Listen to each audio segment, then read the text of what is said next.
Hello everyone, welcome to my YouTube channel. So guys, आज हम आपको बताने वाले हैं एक ऐसे वायरस के बारे में जो पूरे भारत में बहुत ही तेज़ी से फैल रहा है। और हालांकि शुरू से ही मतलब दसों साल से या फिर सैकड़ों साल से यह वायरस पूरे भारत में फैल रहा है और आज तक ना तो इसका कोई एंटीडोट आया है और ना ही कोई सॉल्यूशन है। इसका सॉल्यूशन जब भी बनता है उस सॉल्यूशन को या तो ख़त्म कर दिया जाता है या फिर वो सॉल्यूशन ही फेल हो जाता है। तो इस वायरस का नाम है दोस्तों करप्शन वायरस। जी हाँ दोस्तों, मैं आज बात करने वाला हूँ भारत के बहुत ही करप्ट सिस्टम के बारे में, जो कि एक पूरा चेन बन गया है।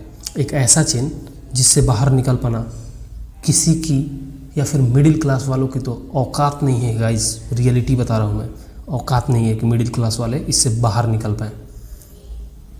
हो सकता है कि आपको इस वीडियो की एडिटिंग बहुत ज़्यादा इफ़ेक्टिव ना लगे या फिर बहुत धूम धड़ाका ना दिखे या फिर बहुत कुछ ना दिखे, लेकिन आई बिलीव कि आप भी इस वायरस के कभी ना कभी कांटेक्ट में ज़रूर आए होंगे। सो मैं स्टार्ट करता हूँ एक छोटी सी स्टोरी के साथ। जब मैं 18 ईयर्स का हो जाता हूँ तो मैं DTO जाता हूँ, RTO ऑफिस जाता हूँ अपना ड्राइविंग लाइसेंस बनवाने के लिए। तो मुझे गाड़ी चलाना हालांकि बहुत अच्छे से नहीं आता था, लेकिन मैं गाड़ी चलाने के लिए सोचा कि कैसे गाड़ी चलाऊँ। तो यहाँ पर दो ऑप्शन थे मेरे पास, या तो मैं गाड़ी सीख कर ड्राइविंग टेस्ट दूँ या फिर दूसरा ऑप्शन ये था कि मैं ब्रोकर के थ्रू दलालों को पैसा देकर 5,000, 7,000, 8,000, 10,000 जो भी पैसा लगे वो ब्रोकर के थ्रू दलालों को देकर मैं गाड़ी चलाऊं। लेकिन मैंने ये काम ना करके डायरेक्ट ब्रोकर को पैसा ना देके मैंने सोचा कि गाड़ी क्यों ना सीखी जाए। तो मैं उस टाइम मेरे पास तो गाड़ी थी नहीं, क्योंकि मैं लोअर मिडिल क्लास से बिलोंग करता हूँ ज़्यादा। तो मैंने सिर्फ यूट्यूब पर वीडियो देखा कि गैस से गाड़ी चलाया जाता है, क्या होता है नहीं होता है, पूरे अच्छी तरह से। बाइक तो आती थी, 4 व्हीलर नहीं आती थी। तो मैं बाइक का टेस्ट देने गया DTO ऑफिस, बाइक का टेस्ट वगैरह पास कर गया, मेरा बाइक का ड्राइविंग लाइसेंस बन के आ गया। ठीक है, जिसमें लगा मेरा पूरा 15 दिन लगा अप्रॉक्स। और 15 दिन के बाद, 1 महीने के बाद मैं दोबारा फैमिली के कंसर्न में, पापा बोलते हैं कि मतलब कि 4 व्हीलर का भी करवा ही लो उसमें ड्राइविंग टेस्ट देकर। तो 4 व्हीलर हालांकि आता तो नहीं था, तो मैं यूट्यूब पर वीडियो देखकर रात में कि एक रात में गाड़ी कैसे सीखी जाए, या फिर और कुछ बढ़िया वीडियो देखकर यूट्यूब पे गाड़ी सीख जाता हूँ। हालांकि ये सही तरीका नहीं है, लेकिन फिर भी मेरे पास कुछ और ऑप्शन नहीं था कि मैं 8,000 रुपये, 10,000 रुपये ब्रोकर को दूँ और 2 नंबर से बनवाऊँ गाड़ी को, इलीगल तरीके से बनाऊँ। तो मैं सोचा कि यूट्यूब से देख लेता हूँ, होगा तो पास तो ठीक है, नहीं तो फेल होगा तो फिर छोड़ दूँगा। तो फिर वहाँ पे DTO ऑफिस जाता हूँ। तो वहाँ पे जब बनवाने जाता हूँ 4 व्हीलर का लाइसेंस, तो वो बोलते हैं वहाँ से ऑफिसर्स या फिर जो पेपर वर्क करते हैं वहाँ पे कर्मचारी, तो वो लोग बोलते हैं कि बाबू गाड़ी चलाने आता है? तो बोले हाँ ये सर आता है। तो कितने दिन से चला रहे हो? तो बोले कि सर यहीं कुछ 1 महीना हुआ। तो बोले कि ठीक है बाबू, अगर गाड़ी एक्सीडेंट होता है या फिर कुछ होता है तो उसके जिम्मेवार तुम होगे। तो बोले कि ठीक है सर, चला लेंगे, कोई दिक्कत नहीं होगी। फिर वेट करते हैं। फिर उधर से वकील, एक एडवोकेट थे, उनके साथ एक गार्ड वगैरह बंदूक पिस्तौल अपना लेके आए। जल्दी उनको एंट्री मिली।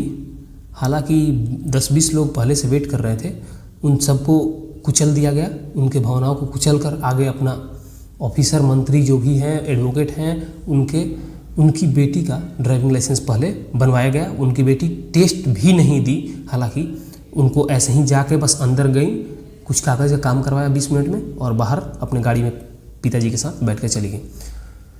तो उसके बाद मैंने जब देखा कि कैसे कैसे सिस्टम हो रहा है, काम कैसे चल रहा है, तो वहाँ पे कुछ लोग अपने गाड़ी में, DTO ऑफिस में अल्टो वाली गाड़ी थी और उसमें कैमरा लगा होता है, मतलब फ़ोन का कैमरा, और डेस्क बोर्ड के सामने रखा हुआ था फ़ोन का कैमरा, ताकि उससे जो ड्राइव कर रहा है उसकी फेस दिख जाए, ताकि वही बंदा चला रहा है या फिर नहीं ये कंफर्म हो जाए।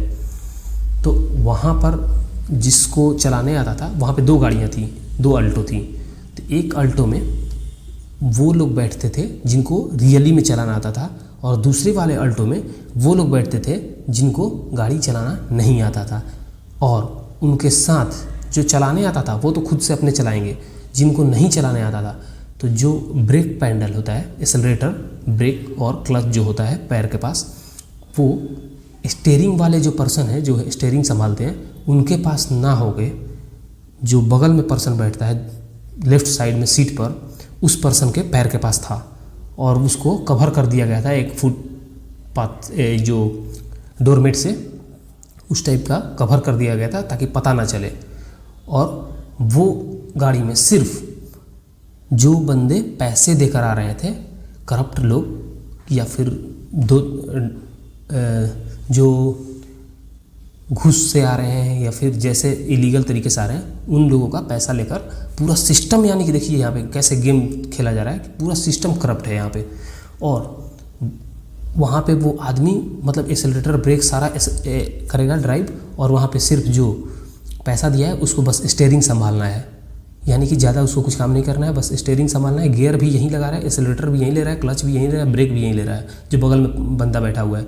और फ़ोन की रिकॉर्डिंग हो रही है कि वो बंदा चला रहा है, तो यानी कि सर्वर पे जाएगा कि ये बंदा गाड़ी चला रहा है और इधर से सारा ऑपरेट ये कर रहा है, और इस तरीके से ऑपरेट करके उसका पास हो जाता है टेस्ट। तो बहुत लोगों का पास होता है। तब तक बीच में एक बंदा कुछ लाइन के इशू के साथ, टोकन मिलता है उसमें, तो टोकन टाइम से नहीं मिलने के कारण वो इरिटेट हो गया, बोला कि मेरा पैसा दीजिए, मेरा ये दीजिए, वो दीजिए, गाली गलौज कर दिया अपने में, ब्रोकर जो था वो सब और नॉर्मल पर्सन। और गाली गलौज के कारण वहाँ से ऑर्डर आता है डीटीओ से, हालांकि मैं नाम नहीं लेना चाहता हूँ कौन सा डीटीओ का है ये बात। और वहाँ से डीटीओ से बोला जाता है कि आज वाला जो भी है, पैसे से जो लोग दे रहे हैं टेस्ट, उनका टेस्ट कैंसिल कर दिया जाए, जो लीगल तरीके से चला रहे हैं उनका टेस्ट बस लिया जाए। तो लीगल तरीके से चलाने वाले बहुत कम ही लोग थे, तो उसमें फ्रंट पे एक आदमी था, उसके बाद सेकंड नंबर मेरी थी।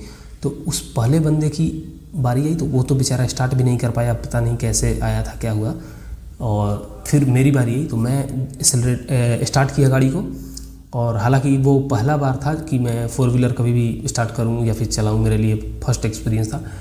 और उस टाइम मैं गाड़ी को भगवान को याद करके गाड़ी को स्टार्ट करता हूं तो गाड़ी स्टार्ट भी हो जाती है, और उसको थोड़ा बहुत ड्राइव भी कर लेता हूं, आगे तक जाता हूं। फिर वहाँ पे लोग अपना कैमरा का सेटअप वगैरह सिस्टम में सेट करते हैं, और फिर मैं गाड़ी स्टार्ट करता हूँ चलाना।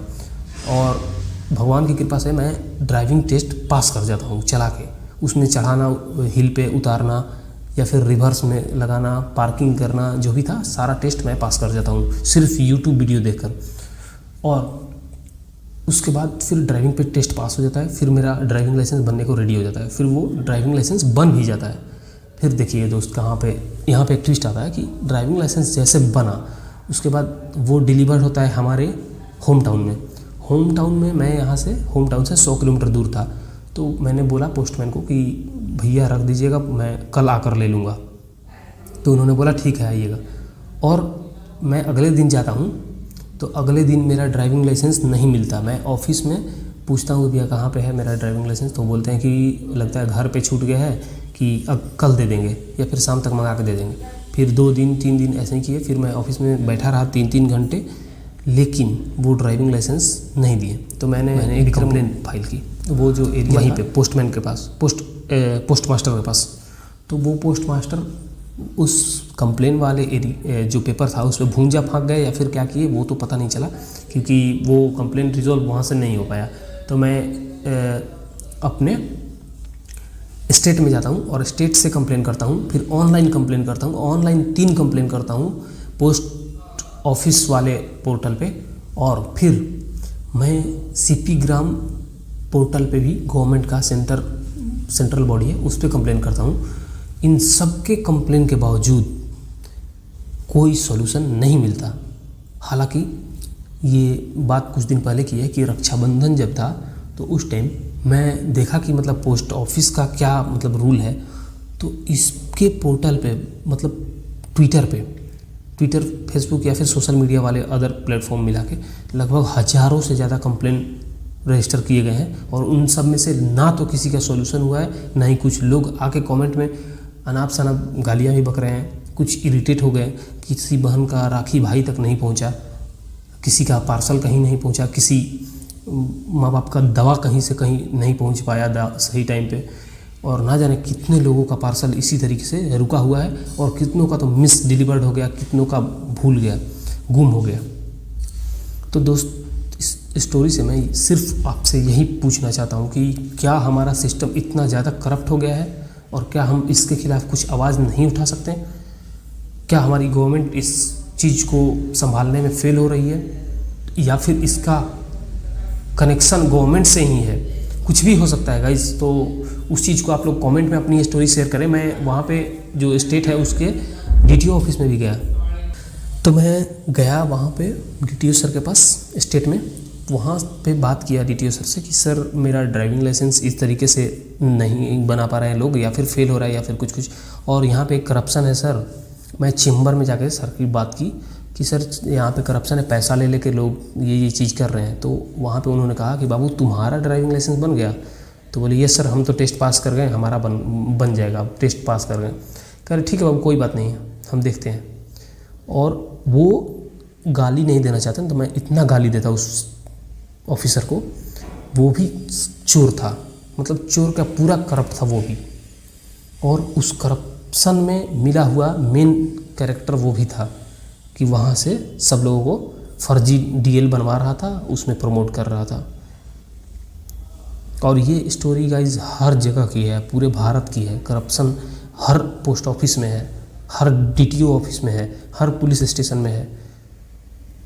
तो इसके खिलाफ हम नागरिक कहाँ कहाँ कंप्लेन करें? पोस्ट ऑफिस के पोर्टल पे, CP ग्राम पोर्टल पे, ऑफलाइन जाके, ऑफलाइन स्टेट में, सेंटर में, जहाँ जहाँ जाके कंप्लेन करना था वो हमने तो कर दिया और लोग भी कर रहे हैं, लेकिन उसका कोई सॉल्यूशन नहीं है। तो इस चीज़ को देखते हुए जब भी इलेक्शन हो, अपना वोट या फिर जो भी चीज़ है सोच समझ के दिया कीजिए गाइस, क्योंकि हमारे वोट लेकर ये तो ना तो कोई काम करता है सही से, ना ही हमारे प्रॉब्लम में कोई साथ देता है। आज मैं हेल्थ डिपार्टमेंट में एक यहाँ पे पास में ही एक वेबिनार हुआ था या फिर कैंप लगा था, तो उसमें पता किया मैं, तो एक ब्लड का सैंपल लिया जा रहा था ब्लड टेस्ट के लिए।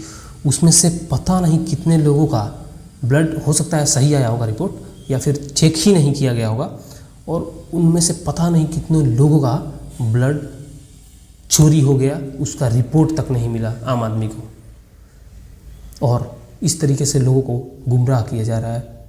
ये इतने अच्छे भारत को इस तरीके से बदनाम किया जाता है या फिर किया जा रहा है, या फिर करप्शन इस अंदर तक घुस चुकी है सिस्टम में कि इसको निकालना बहुत ही मुश्किल है गाइस।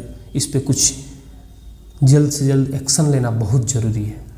तो आप लोग कमेंट में अपना राय बताएं, एक्सपीरियंस बताएं जो भी हो।